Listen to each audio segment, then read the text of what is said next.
జనక మహారాజు సీతారాముల కళ్యాణం జరిపించినప్పుడు పాణిగ్రహణం చేయించాట. చూడండి, అంతా కూడా ఇప్పుడు మాంగళ్యం చూపిస్తున్నారు అర్చక స్వాములు. ఇది సీతమ్మ వారి మెడలో రామచంద్రమూర్తి అలంకరిస్తాడు. ఆ మాంగళ్యంలో 3 మాంగళ్యాలు ఉన్నాయి.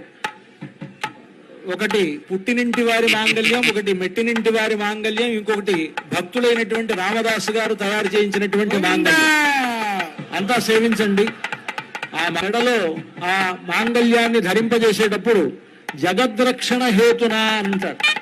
ఈ జగత్తుని మొత్తాన్ని కాపాడడం కోసమని సీతమ్మ వారితో ఆయనకు కళ్యాణం జరుగుతున్నది కనుక మాంగళ్య తంతునానేన జగద్రక్షణ హేతునా కంఠేర్పయామి శుభగే.